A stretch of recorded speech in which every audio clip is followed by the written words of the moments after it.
Hello and welcome to Who Needs Western Civ, a podcast about liberal arts and classical education. I'm your host, Clay Green, a postdoctoral fellow at the Hamilton Center for Classical and Civic Education at the University of Florida. I'm joined today by two philosophers who have already been on this podcast, Brooks Sommerville and Alan Porter. They are both also associated with the Hamilton Center. Alan is a fellow postdoc here, and Brooks is a visiting faculty fellow. Today, we're going to be talking about Plato, specifically his dialogue, The Republic, and what it can teach us about political philosophy and perhaps even about America today. So thank you both, gentlemen, for being here. I really look forward to this talk. Thank you for having me. So Alan, I know, is currently teaching The Republic, and Brooks wrote his dissertation on Plato. Have you ever taught The Republic to undergrads before, Brooks? Oh, yes, many times. Many times. Okay. So it'll be sort of like that. You'll be teaching me how this works. Right. I'm a duller student probably than most of your students because they are Canadian after all. So higher national IQ.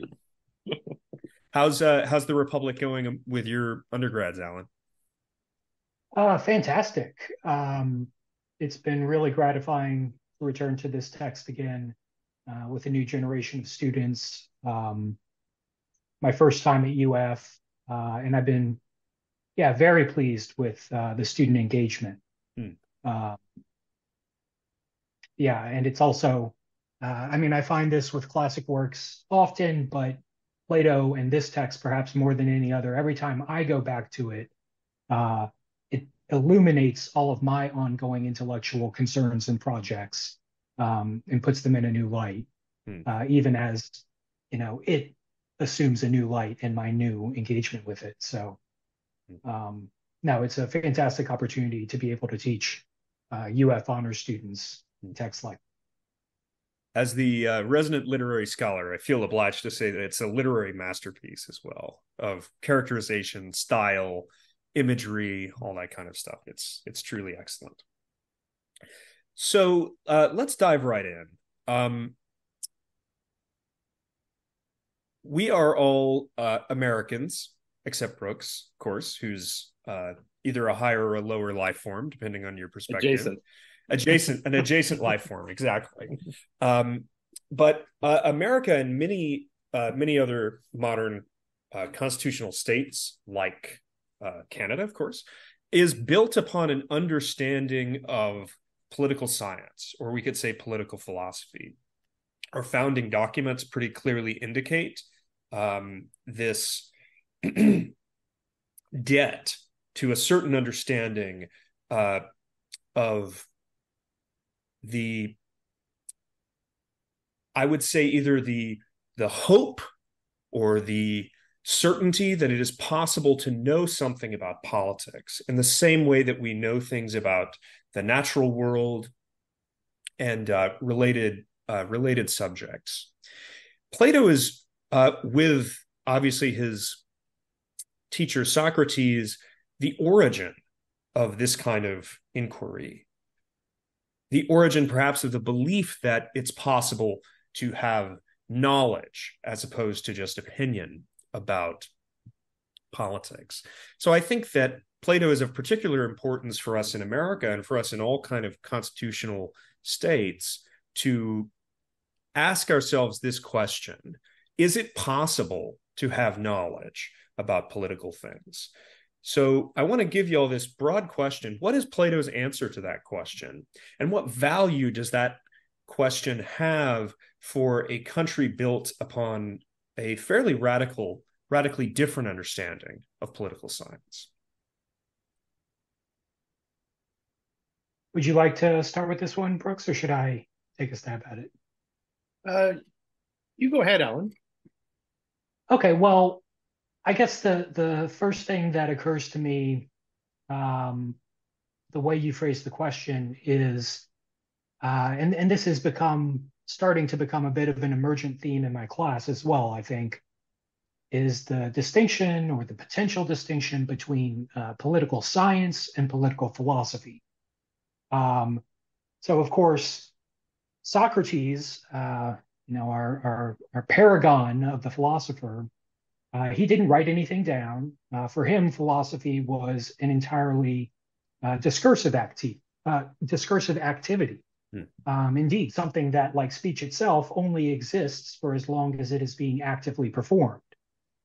So philosophizing was really an oral and discursive social activity. And political science is really, and Brooks will know better than me here, but I think it's a phrase we really get from Aristotle, along with many of our other conceptions, early conceptions of science and the scientific. Um, and I wonder if maybe we can make a fruitful distinction between the two, between, philosophia, the love of wisdom, which for Socrates primarily takes the form of questioning and inquiry, and seeking after knowledge rather than possessing it or claiming to have it, which is what the sophists of the time claim. They claim to already have knowledge of wisdom and hence to be able to instruct others in it for a fee. Whereas Socrates, not only did he never write anything down, but many of those early dialogues of Plato's, the ones called Socratic, end in aporia rather than a positive resolution to the question being asked. So when I think about this and I think about the 20th century, the so-called horrors of the 20th century, especially totalitarian ones, which it's become so ingredient, I think, to the Western spirit and our own self-consciousness, to be oriented towards avoiding a repetition of those horrors like Auschwitz and so on. I wonder, because both of these strains are definitely there in Plato and the Republic, right? The science of knowledge in order to make and do and control, but also the questioning, and the interrogation of certainties rather than the seeking and the application of them. But of course, Socrates, the Republic is not a dialogue that ends in aporia. He does propose this concrete and positive political vision, which many see as the sort of prototype for those totalitarian regimes. But so I just wonder about the difference between science and philosophy here and how history might have played out differently if the side of questioning, as opposed to the side of knowing, had been more dominant in the reception of Plato. Mm. Over. I think that's a useful distinction. I mentioned the America's founding documents, and how different would the Declaration of Independence be if it read, "We hold these truths to be perpetually questionable, that all men may or may not have been created equal, but we'll have to see where the argument leads." Yeah, that's a helpful distinction, and one that I'm going to have to keep in mind. I think it's also helpful to recall that the Constitution, one of its functions, is keeping open the possibility for democratic questioning, self-criticism, revision, and so on. We'd have to debate, a little bit more about the founders and their vision of the good, but I think a part of that was definitely, this democratic ideal of self-determination and within limits, the people figuring out for themselves what the good is. So let's return to Plato. Brooks, do you have a sense of what kind of knowledge Plato might think is possible about these political matters? Yeah, that's really a big question in the Republic. I mean, I think certainly if you look to Book One of the Republic, you get a very sort of Socratic picture along the lines that Alan was talking about, right, where Socrates is sort of performing the role of questioner. You might even think of the first book of the Republic as being a sort of Socratic dialogue called the Thrasymachus or something like that. But you get a real change of gears starting in Book Two, where Socrates is much more dogmatic, where he's much more interested in sort of telling you how it is, than we find certainly in the Socratic dialogues. And I think you can sort of see a tension there between the sort of Socratic background and sort of what Plato wants to do, right? Here's certainly a place where people see sort of Plato asserting himself and sort of in a certain way departing from the Socratic way of doing philosophy. As far as sort of what knowledge of political things looks like, I think it's a very tricky question in the Republic, because on the one hand, Plato's official view seems to be that knowledge is of eternal things, strictly speaking. And so if you're, sort of, I guess it sort of depends on what you're taught, what you mean when you say political things and can they be known, right? If you mean sort of political events, if you mean the sort of fleeting political realm, then it seems that Plato's position is that we can't have sort of direct knowledge of those sorts of things. We can have knowledge of these other things that are sort of eternal. But of course, part of the story is that knowledge of these eternal things is supposed to have practical political benefits. The person who knows whatever it is that the philosopher king knows is supposed to be someone who sort of makes better, who has sort of better judgments in the political realm over the long run.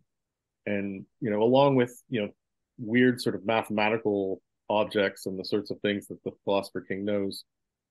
Another thing that the philosopher king presumably knows are certain sort of timeless psychological facts about human beings. So Plato seems to think that political constitutions are sort of founded on certain timeless psychological truths. And so I guess part of what we know when we know, insofar as we do have knowledge about politics, is we know certain facts about human psychology, according to Plato. I found that in my class, students were initially very put off by and critical of certain aspects of Socrates' discourse. In particular, what was often characterized as his idealism or naivete, optimism, uncritical optimism, etc. And one thing I've tried to sort of help them come to see is that, yes, for Plato, true knowledge, is ultimately of ideas, of what is, as opposed to what comes into and passes out of existence, namely sensible and empirical things. Ideas, like Brooks was saying, these are eternal. And part of the idea I wanted to get across was that what is the practical benefit, as it were, the practical use of ideas like the idea of justice?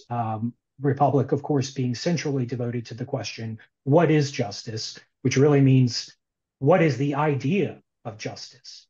That's really what they're seeking in a large part of this book, is to define the content of this universal idea, not justice according to Thrasymachus, not ancient Athenian justice, not modern liberal democratic Western justice, not woke justice, whatever, but justice as such, that in virtue of which any of those things can be validly called or identified as just.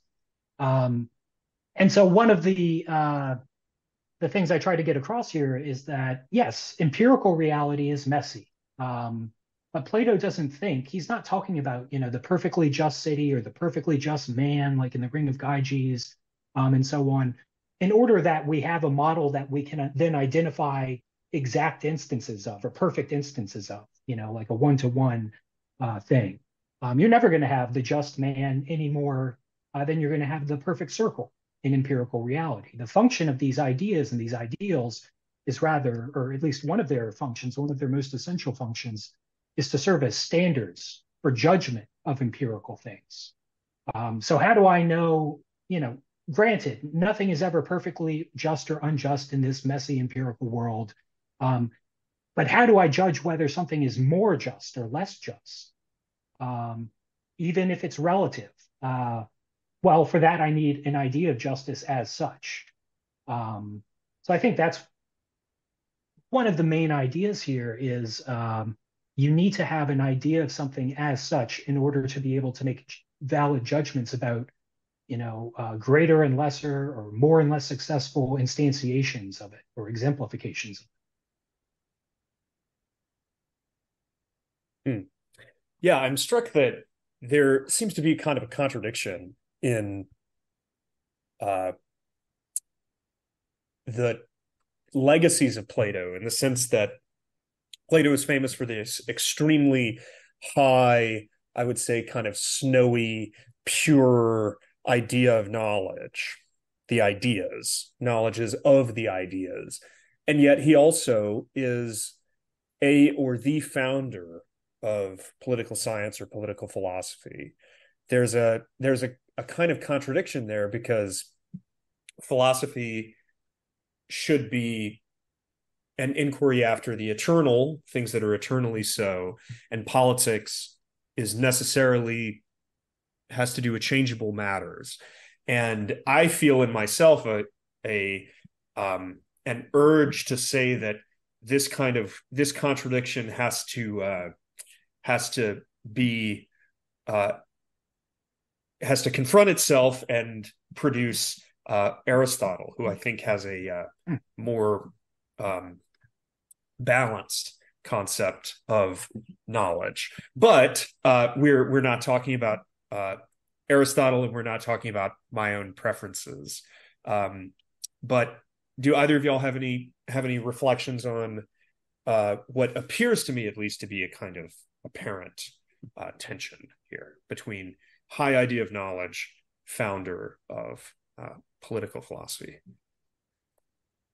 Yeah, if I could, I mean, I think that uh, you're quite right that Aristotle sort of makes things clear in a way that they are sort of less than clear in the Republic. I think the contradiction that you're pointing to, I mean, it certainly is a tension, I would say, between, practical life presents us with with a certain difficulty, right?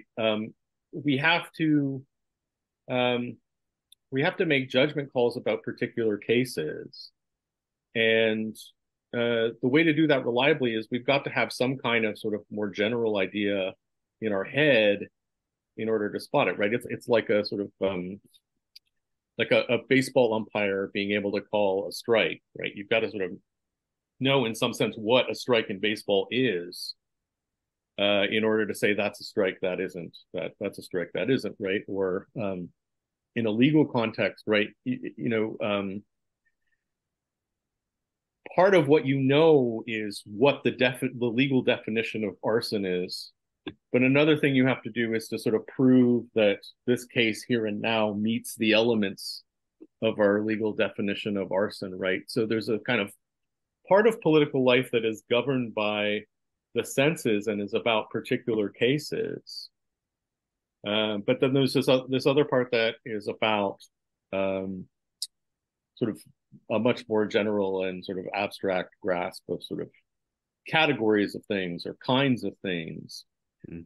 And a lot of, I think, interpretation of the Republic is about sort of figuring out Plato's precise view about how those two things work together, right? It seems that the philosopher king is qualified to rule precisely because he has some kind of incredibly abstract knowledge about certain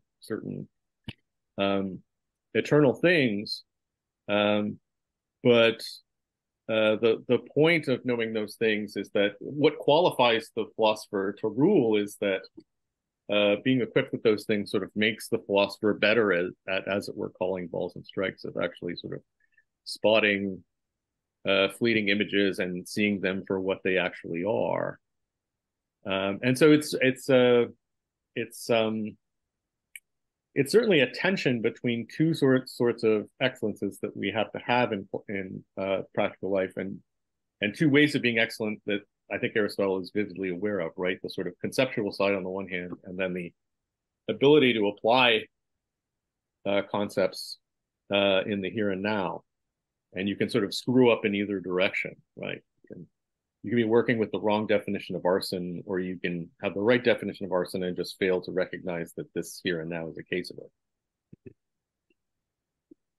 Yeah, I think there's definitely a tension here, but I think it's also thematic in the Republic. One of the prominent themes of which is the difference between the few elite wise philosophers, true philosophers, and the many who claim knowledge and wisdom, especially in affairs of politics, politicians, sophists, and so on. And I think Plato, who does view both the practical and the theoretical, ability to judge the empirical on the basis of knowledge of the ideal. He views these both as important, and I think he synthesizes them um, in a way that is probably best captured in the cave allegory, in which, of course, the philosopher is the prisoner who breaks or otherwise is freed from the fetters within the cave that restrict him in place. He sees the firelight, which is the real source of the shadows he's been taking for reality and the objects that are being used to cast those shadows. But eventually he ascends all the way out of the cave to the real world, which is the analog of the realm of the forms, capped or crowned by the form of the good, analogized as the sun. And so then he's a pure philosopher, right? He's up there, literally vertically up there with the forms, contemplating them, knowing their truth, etc. But that's not the end of the allegory, of course. What's the end of the allegory? The end of the allegory is he has to go back down into the cave in order to instruct and enlighten those who still dwell in darkness and enchained by the fetters. So I think this goes back to what Brooks was saying about, you kind of have to undergo an ascent to the level of the forms so that you can have knowledge of these ideas in order to then be able to redescend and apply them to messy empirical reality. Yeah, if I could just follow in on that, just apropos of the allegory of the cave, right? I mean, I think part of the tension that we're all talking about in the Republic between the theoretical and the practical, if you want to put it that way, right, is that you know, motion from one to the other, moving from one to the other is painful and sort of against all of our inclinations, right, in both directions, right? One of the striking things about the allegory of the cave is that the person has to be dragged out of it. Plato is saying that we have a kind of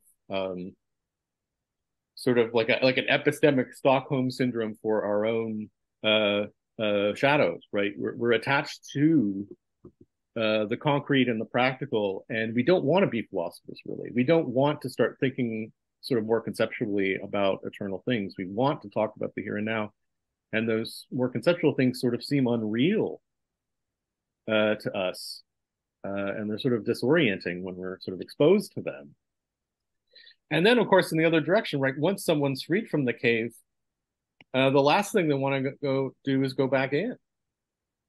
Right, it's sort of against all of their inclinations to go back in there and to sort of participate in the sort of deceptions that are being perpetrated there, right? So, I mean, one way, it's a sort of connection between the tension between these two things and the sort of unlikelihood of philosophical rule, right? Think about sort of the odds that are stacked against philosophical rule here, because it's hard enough to make someone a philosopher. You're going to have to drag them kicking and screaming. They'll try to kill you, like they did Socrates, if you try. And then once if you just manage to succeed in creating one of these people, then they're never going to want to go back down. They're going to reject a grubby life of politics altogether. So it's sort of it just seems a really long shot that you're ever going to get, just based on that picture, right? It's really difficult to see how you're going to get the kind of philosophical role that you need. And not only that, but if you do get the philosopher and you do get him to go back down into the cave, what's the reception he meets with? His wisdom is mocked as foolishness. And this comes across in several of the famous analogies from book 6 and 7. In the ship of state analogy, the true captain, the philosopher, he's mocked as a a stargazer, a useless babbler, a good for nothing, head in the clouds kind of thing. Um, and yeah, in the cave analogy, or sorry, the cave allegory, it's the same situation. He comes back down, and because their eyes, they don't have, the people still dwelling in darkness don't have eyes to see the kind of truths that he wants to convey. They mock him as, a foolish person, the last person who should be in charge, that sort of thing. Um, this Let's also, I was just going to say, this maybe also refers us to Plato's discontent with democracy, with his opposition between the wise few who should rule and the many ignorant who should be ruled. Yeah, and we'll definitely be covering Plato's concerns about democracy. I just want to return to try to finish off this question of the possibility of knowledge of political things by thinking about the analogy that gets us started in the description of the ideal state, which is that you'll recall Plato says that it's sometimes easier to see something in a large object rather than a small object. So in order to know what justice would be, rather than looking at a single man, we're going to look at a big city. Now, this is already kind of strange in the sense that it's almost midway between the theoretical and the practical that we're talking about, because he doesn't, of course, say we're going to therefore look at Athens, which is a just city. Of course, Athens is not a just city, according to Socrates. So instead, we have to imagine a kind of ideal city in which that has justice in it, and then be able to pick out what is it that contributes to the justice. And as we all know, that ideal city ends up with all kinds of peculiar attributes. How does the idea of justice come out from this central analogy? Is the kind of investigation that's being done here empirical? Is it theoretical? Is it hypothetical? And isn't it simply the case? This is a question that hopefully y'all can set me straight on. Isn't it simply the case that if he's doing this, he must already have some idea of what constitutes justice, because he has some sense already that there's a set of arrangements that would be preferable to other sets of arrangements. So maybe can y'all talk about that central analogy and what it tells us about Plato's idea of political philosophy? Is it empirical? Is it theoretical? Is it hypothetical? Is it something else? Maybe I'll start here. And gosh, you asked a lot of good questions. So I'm just going to sort of focus on one and let Brooks step in to take up some of the others. But one thing that occurs to me is that with this central analogy, which I think is between the individual soul and the collective polity, Plato really gives us the founding metaphor of Western political philosophy, I think, which it becomes especially prominent in modernity. For example, with Thomas Hobbes's Leviathan and its famous frontispiece, in which the political sovereign, is depicted as a kind of cumulative body. He's a giant man whose body is composed of all the tiny bodies of the citizens. And this idea of an analogy between the individual and the state, or the state as what Rousseau calls a collective person, for example. This is a major idea that I don't think its historical influence can be overstated. And it's seminal. It's essential for Socrates' proposed course of discovering justice, as you detailed for us. In other words, looking for it in the large rather than the small. Well, that only makes sense if the large and the small are of the same kind of thing, or have the appropriate kind of relation of, similarity or isomorphism or whatever. So, in other words, why would you think that you could discover justice in the city on a large scale, um, if you think justice is a virtue of the soul, unless you thought that the city was essentially a larger analog of the soul, which of course is what Plato thinks. He thinks they have the same essential tripartite structure, in which reason is at the top and should govern the other two parts, and justice is each doing its own proper function without interfering with the others, such that the whole functions harmoniously. But maybe I'll stop there and let Brooks step in. Yeah, just on the question of sort of one kind of inquiry is it, right? I mean, you mentioned that it's not a kind of close empirical inquiry into, say, Athens, right? I mean, I guess the dramatic setting of the dialogue gives that away, right? Socrates is coming down the Piraeus, he's leaving the city proper to go to the port city, right? He didn't leave Athens very often, so that seems significant. He's going to a port city where people from all over the known world. It was kind of a gateway for all kinds of cultures, for encounters with all kinds of different ways of life. And so it clearly isn't just, let's look at Athens and figure out what's just about it and what isn't. I think in book one, you get sort of a kind of sort of super concrete and conventional understanding of what justice is. And then you also get something that's much more sort of abstract and general, right? So really the first person to theorize about justice in the Republic is the character of Cephalus, right? Who, when he's asked what justice is, gives a perfectly conventional, decent answer, right? He says, well, a just person is somebody who repays their debts and tells the truth. And he's immediately met with a counterexample to that, right? Which is, if your neighbor lends you a flamethrower and then, shows up at your door at 2 a.m. really needing the flamethrower right away, it wouldn't be justice to give him back his flamethrower, right? Cephalus is sort of brought to admit that. Interestingly, right, Cephalus was an arms dealer. What's the ancient Greek word for flamethrower again? Right, yeah. Yeah, I'll have to look that up. Okay, get back to me on that, Brooks. But Cephalus really was an arms dealer, and so this is a very sort of poignant example for him.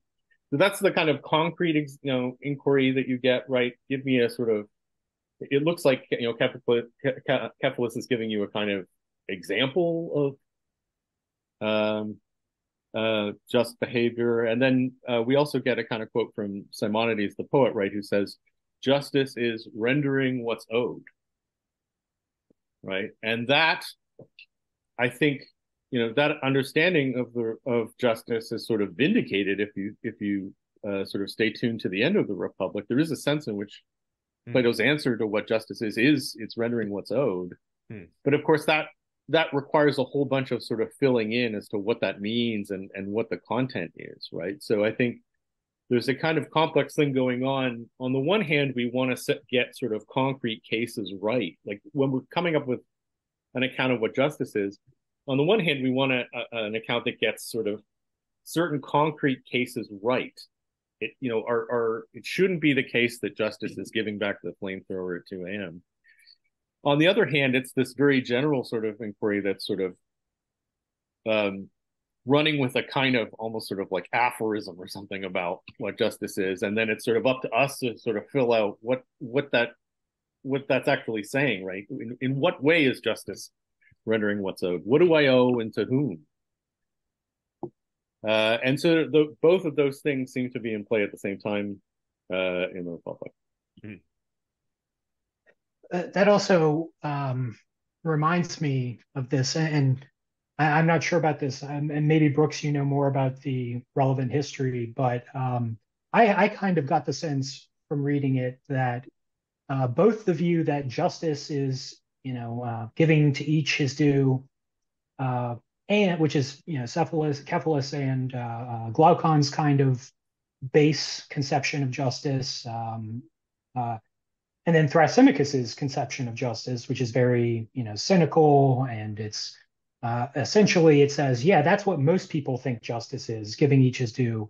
But it's really the advantage of the established rule, or of the stronger. So you're basically a dupe if you think there's some kind of objective fact as to what each is owed, and that you should give what is owed rather than say taking what isn't yours when you can get away with it. But I got the sense that both of these were kind of prevalent views at the time. Maybe that the former was the prevailing traditional morality, and the latter was the kind of underbelly of that, or other side of that. So the sort of official morality, and then the cynical view on it. I'm wondering what you would say to that. Yeah, I think that there's, Plato is responding to a kind of sort of moral confusion that he's inheriting in sort of folk conceptions of particularly the virtues. And I think that justice represents sort of a particularly tough test case for some basic sort of Greek assumptions about how virtues work.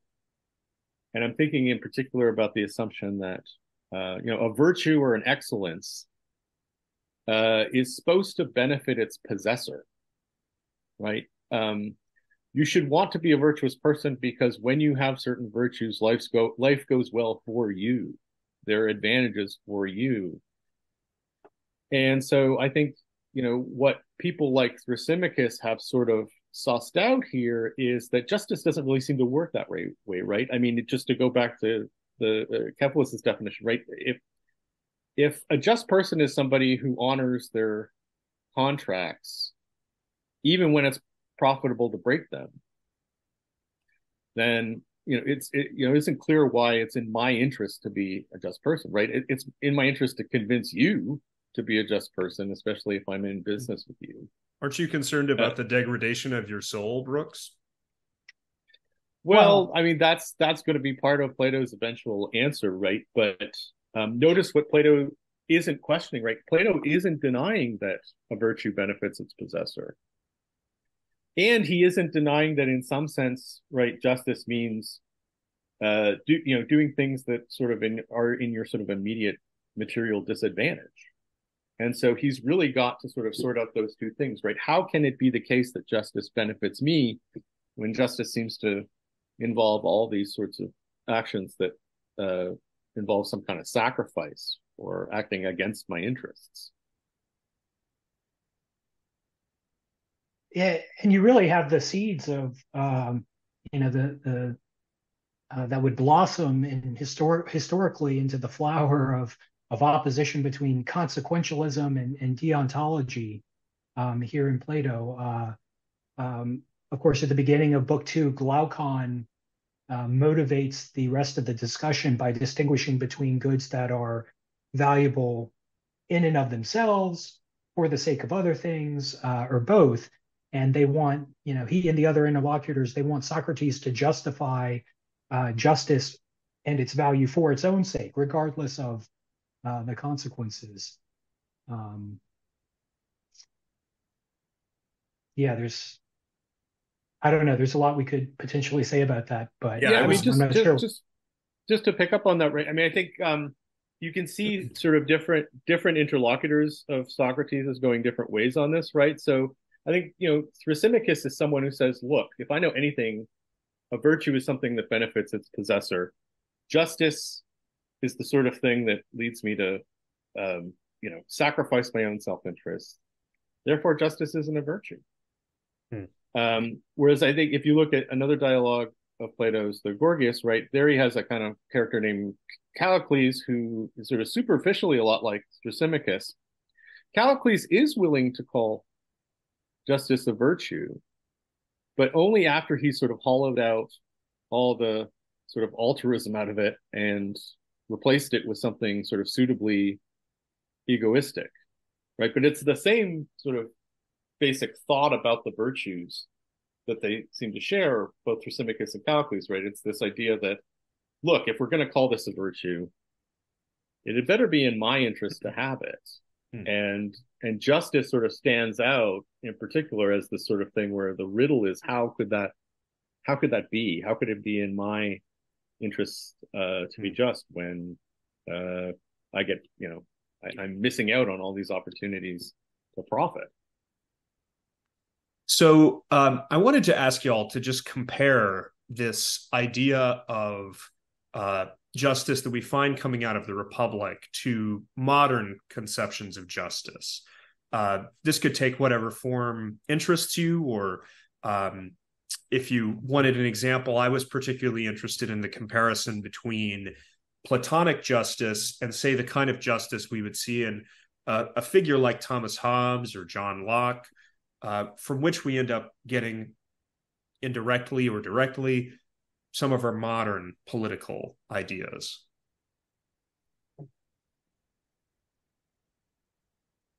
Well, okay, one sort of difference that occurs to me. I mean, if we can sort of compare, I'm going to sort of compare in the broad strokes, right? Sort of Plato on justice versus how sort of contemporary liberalism tends to think about justice, right? I mean, I think one of the differences that leaps out at you is that I think Plato thinks that when you get politics right, when you've got a just city or when you've got a just soul, that really is sort of constitutive of a certain kind of happiness or well-being, either for the city or for the soul that has it. And I think that we tend not to think that way. I think, certainly if you look at sort of the American tradition, it's the pursuit of happiness, right? I mean, when you get politics right, what you've got are the sort of conditions under which certain rights are uh, recognized, certain obligations are recognized, and you're sort of directing traffic. But at the end of the day, right, people are going to be pursuing their own happiness, which is sort of understood to be largely a kind of private affair. And so justice at best is sort of a kind of necessary condition for individual happiness, but I don't think we'd be inclined to say that it just sort of is happiness. Um, Whereas I think Plato really does sort of motion in that direction, right? He really thinks that if you've got the right kind of politics, you just have a happy city filled with happy souls in it.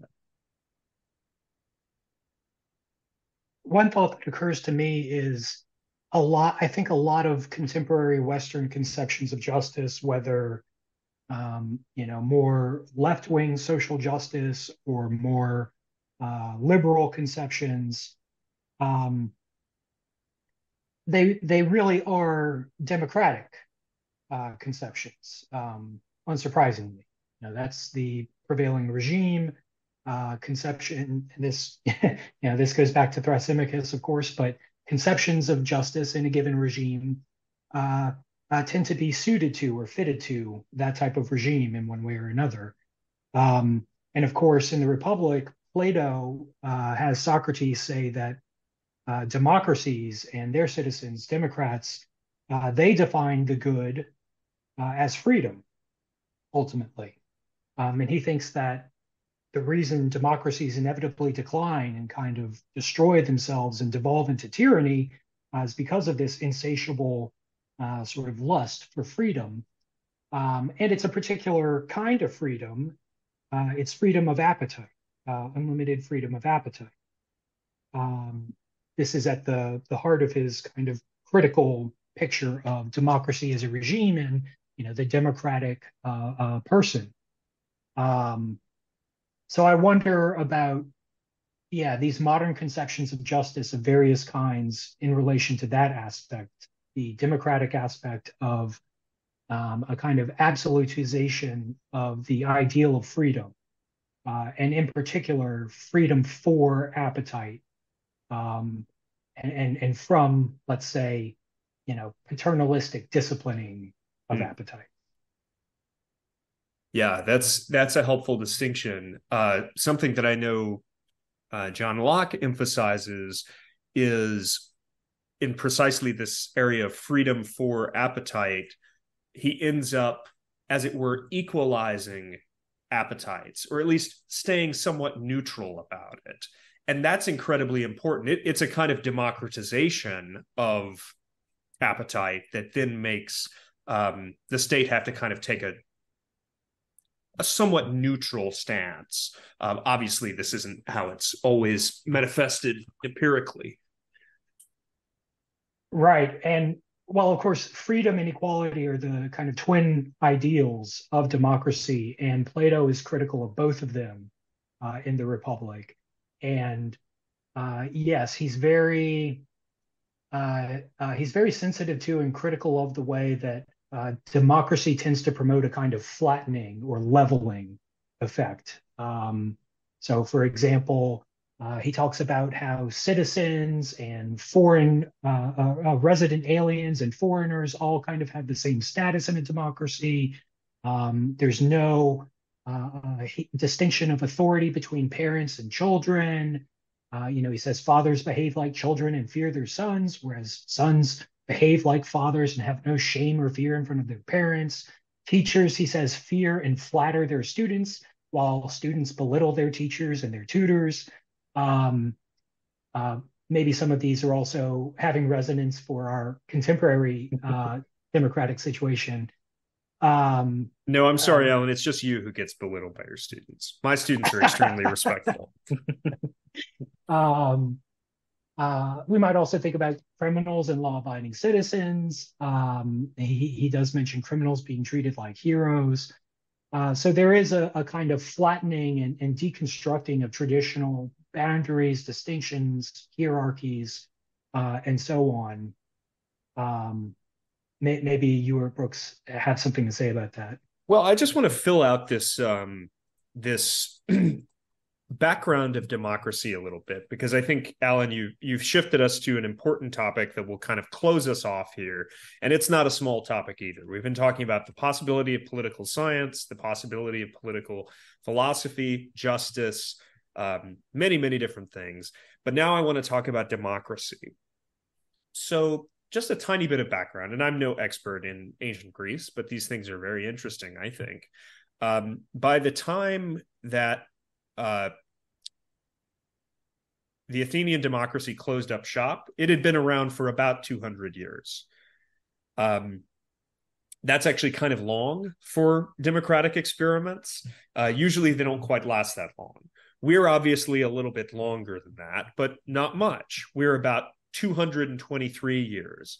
The beginning of American democracy is usually pinned at the election of Thomas Jefferson. You could even go a little bit later. There's a strong historical argument that, as a matter of fact, the founding fathers were after something other than democracy.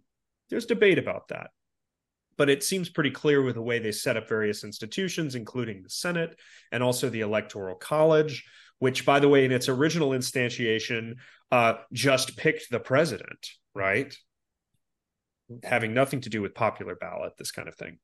So the what's called the Cleisthenic, and then in its full form, the Periclean democracy, is the world's first flowering of democracy, and this was an extremely this by our standards, this democracy was had a great deal of participation from the citizenry. Maybe the most universal participation, certainly until the 19th century. In some respects, ever. One has to say in some respects because, of course, slaves, medics, and women were excluded. Young people, children were excluded, this kind of thing. So there were exclusions, absolutely, but remarkably inclusive, right? Posts being decided by lot, official positions being decided by lot.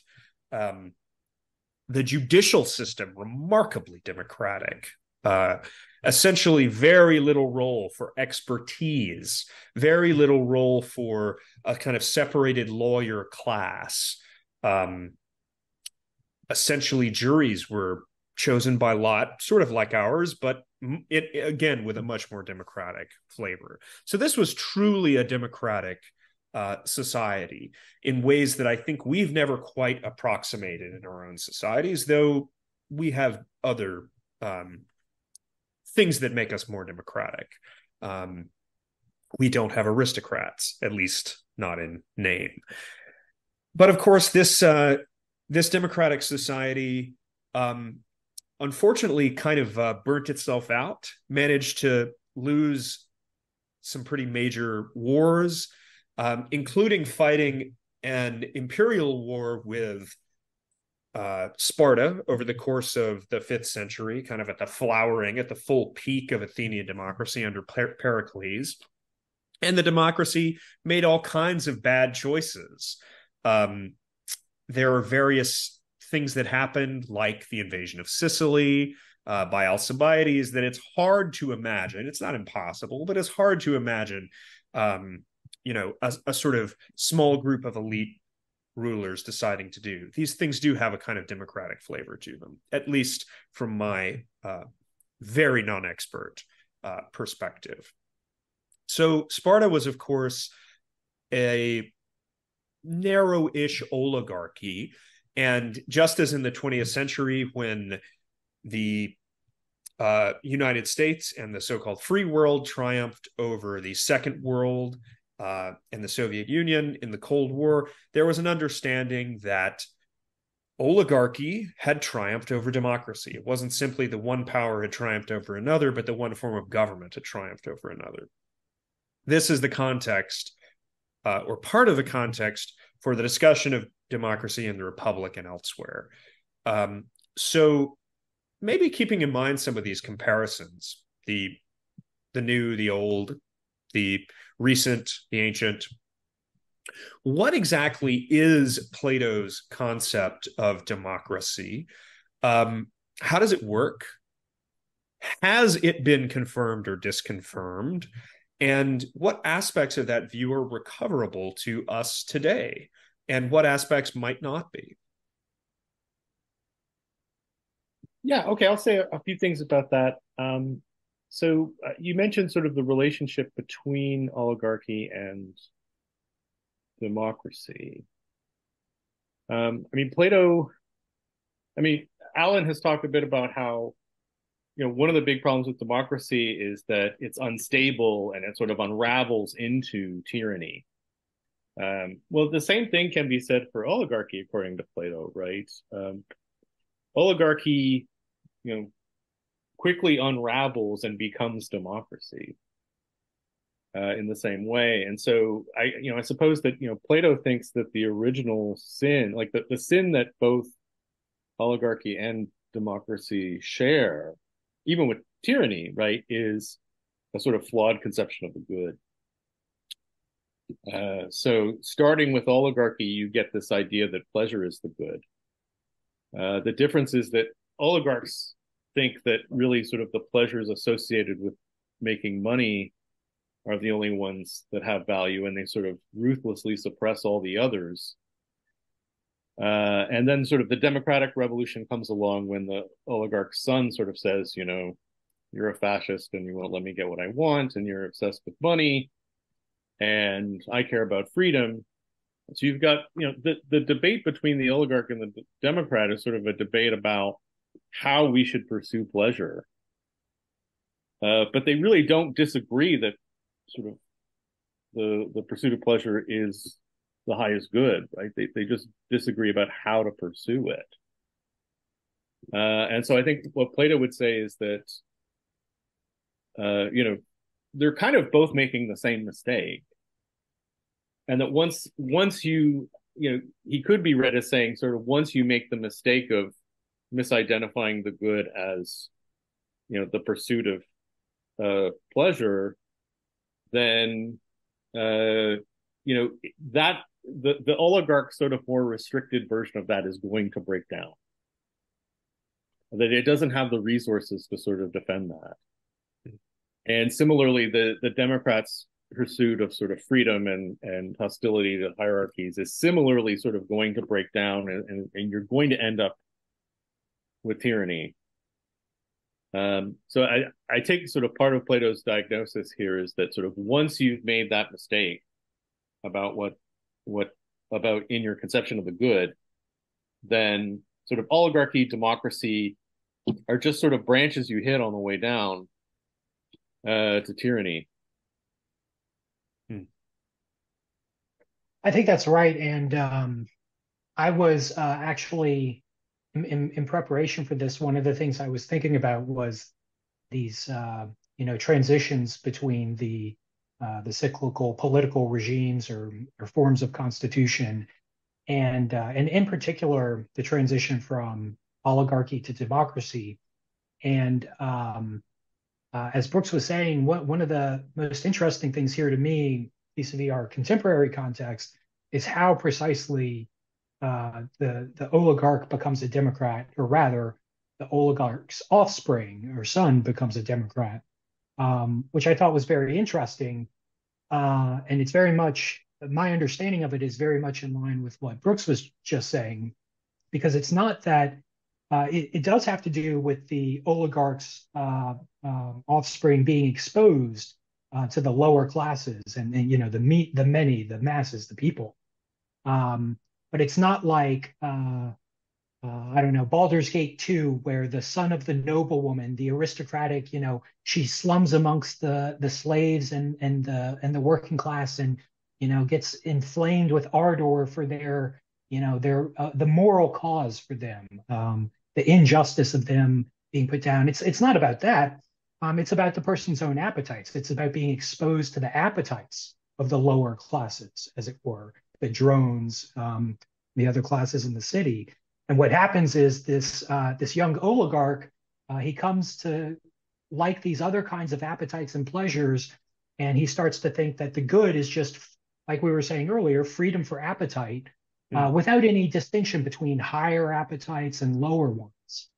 And that interested me vis-a-vis some of these stories about, both personal and anecdotal, and written up in the New York Times and so on, about parents, whether more traditional liberals or conservatives or whatever they might be, finding themselves at odds with their so-called woke offspring. Um, and I think one of the interesting things here is, often when you see, I don't know, the more extreme cases of this sort of left-wing political activism and activity, for example, in protests, especially when political violence gets involved, you often find that the perpetrators are, they're members of the laptop class social elite, as it were. Often have extremely wealthy parents. They're extremely well educated, and so on and so forth.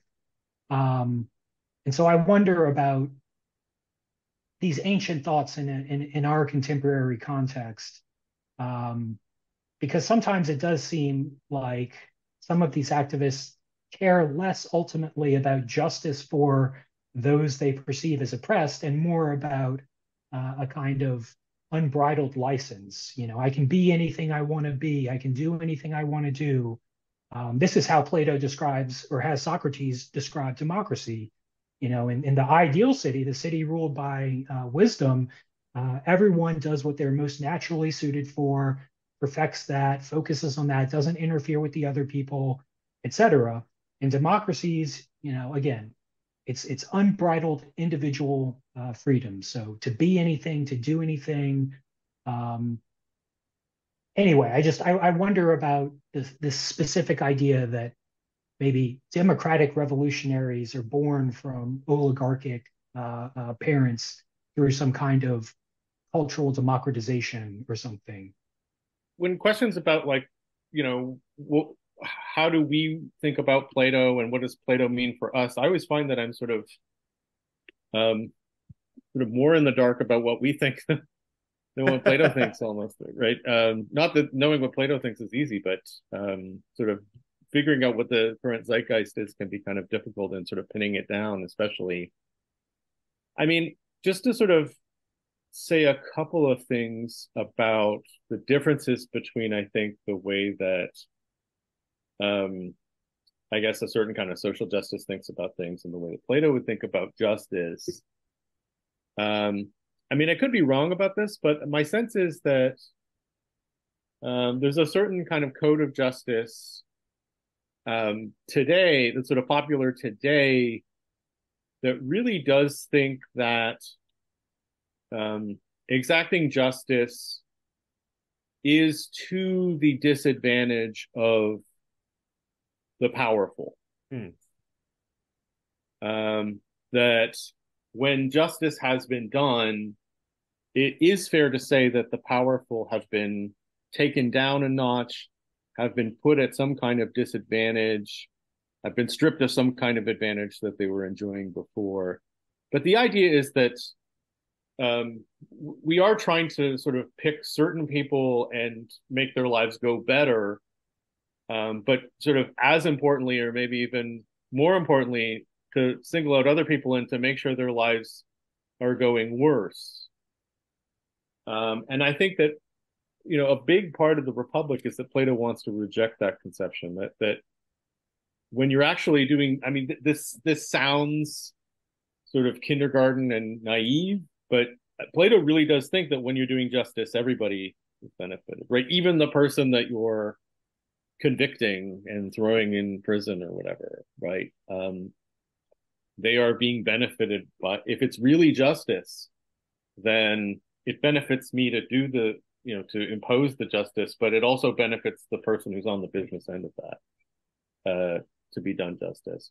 Whereas I think we don't tend to think of it that way. We tend to think of, you know, sort of who should shoulder a burden and who should enjoy a benefit, in a way that Plato I think Plato thinks you'll sort of end up with Thrasymachus if you start thinking about sort of who do I want to hurt.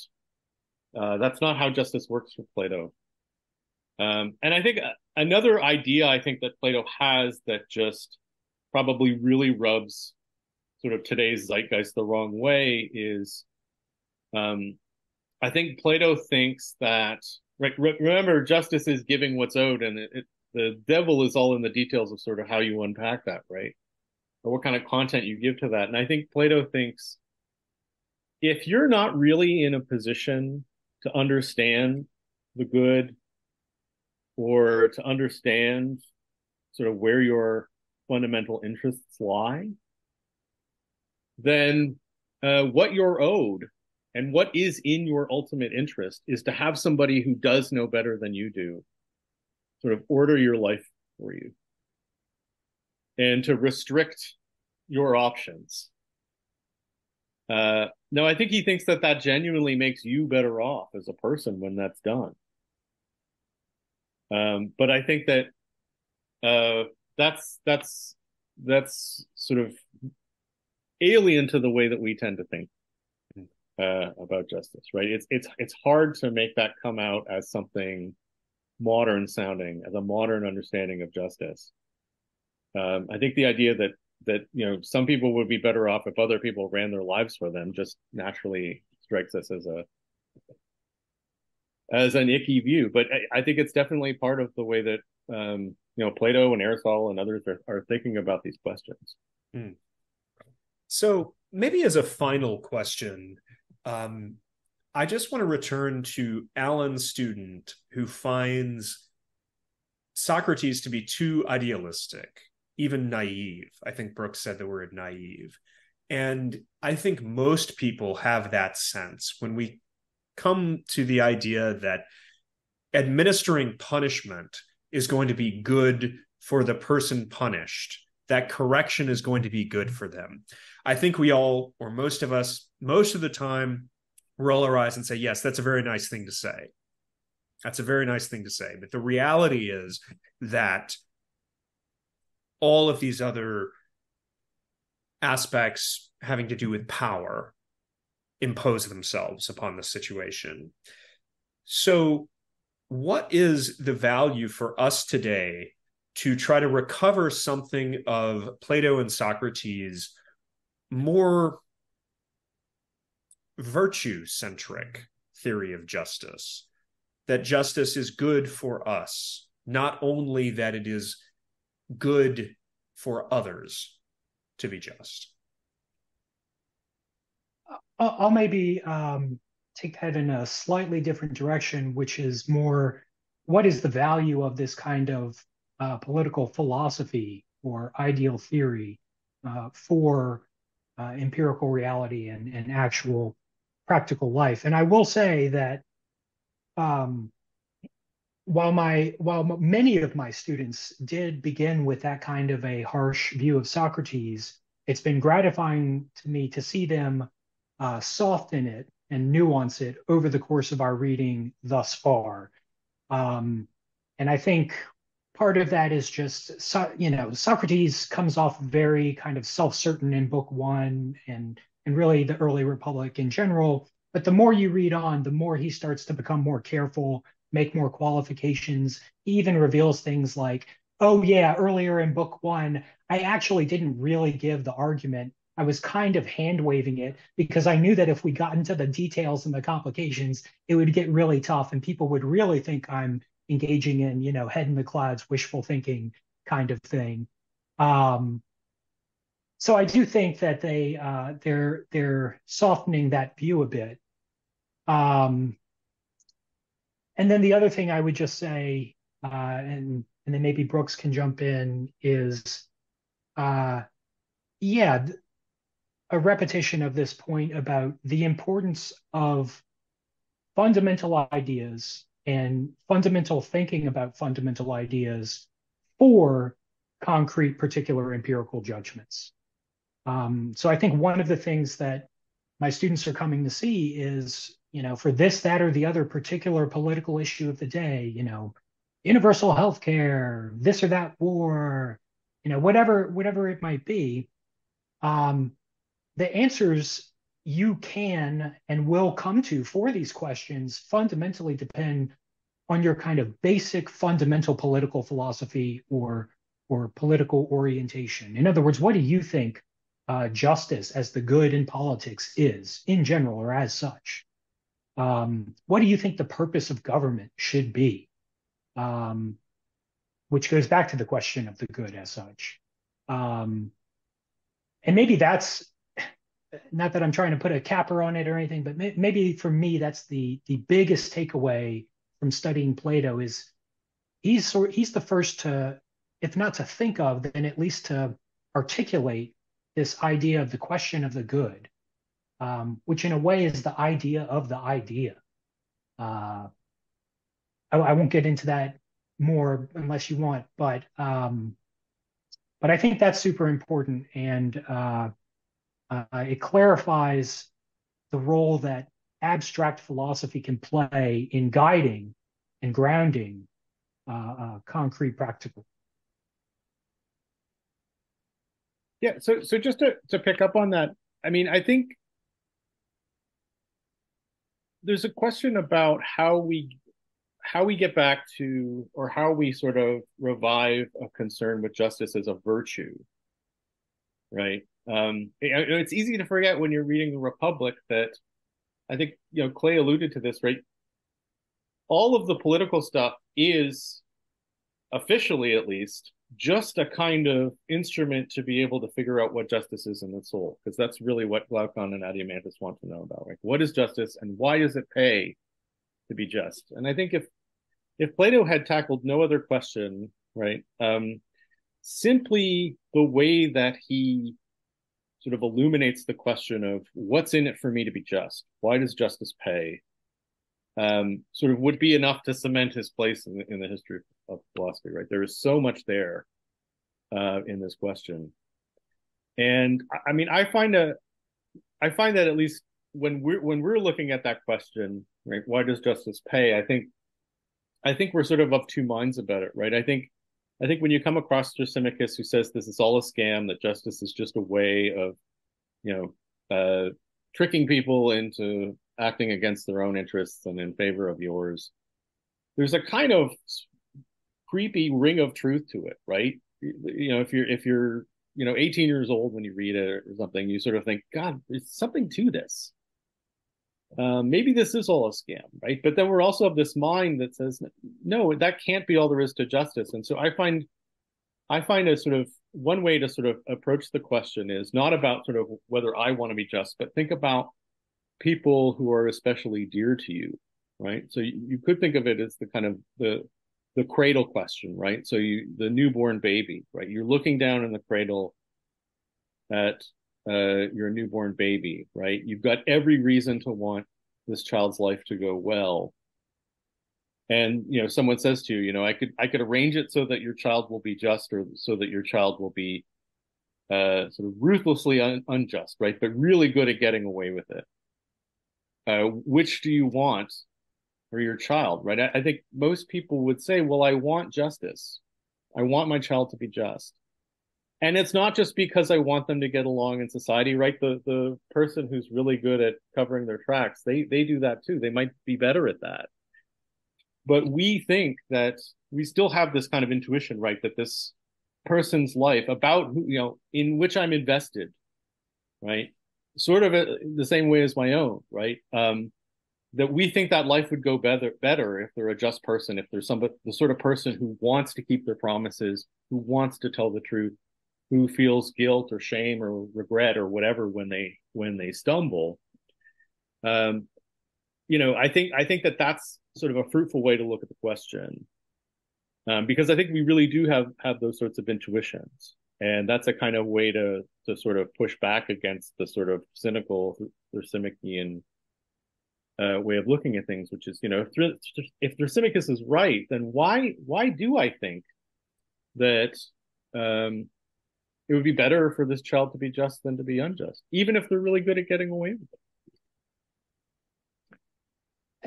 And to go back to your question about the differences between Platonic justice and some more contemporary conceptions, I think the biggest difference has to be that Plato sees, and the same would go for, say, Christianity, he sees justice as something with transcendent foundations, with a transcendent source, standard, etc. Whereas modern conceptions of justice, and this begins with Enlightenment liberalism and reaches certain extremes with Marxism, for example. But justice is completely immanent on these modern views. It's either a function, going back to Thrasymachus, of social construction, probably interpreted cynically as the sake of, as an imposition of the powerful for the sake of the maintenance and expansion of their own power. Or it's something like in various forms of modern liberalism. It's just something we agree to, kind of conventionalism, not necessarily a cynical thing, but still with no more transcendent foundation than Hobbes and the other social contract theorists would be exemplary here, but no greater foundation than human convention or human agreement. For Plato, that's not the case. Human conventions, human agreements, cynical human regimes, all the rest, these are to be evaluated against a transcendent standard. And that's preserved, I think, in Christian understandings of politics, which, of course, would source or would identify the divinity as the transcendent source of justice. But it's something that I think drops out in modernity, and you instead get this kind of project of self-grounding, especially rational self-grounding. In other words, how can we come up with a philosophy of justice or a morality, a moral theory, whatever, which is acceptable to people generally simply in virtue of logic or reason, not on the basis of any transcendent metaphysics, say. How you think that project has fared, since its inception in Enlightenment modernity, I think will say a lot about probably your contemporary political views, but I'll just leave it at that. Well, I don't know. How's the enrollment in your Hume class, Brooks? Oh, it's pretty good. I don't know. I'm pretty happy with it. Well, there's your answer, Alan. Yeah. Gentlemen, yeah, he's doing Hume and I'll be doing Machiavelli. So oh yes, right. So you're both Thrasymachiean at this point. Yeah, I'm using my forces for evil. Good. Well, It's been a real pleasure, gentlemen. We could talk about these things forever, and we probably will. Hopefully, some more of it will be recorded. But if not, I look forward to many conversations in the future. Thank you both for coming on this podcast. I really appreciate you donating your time. It means a lot. Well, it was a real pleasure. And again, thank you for having us on. It's been great. Thank you both. All right. Thanks, y'all. Next time.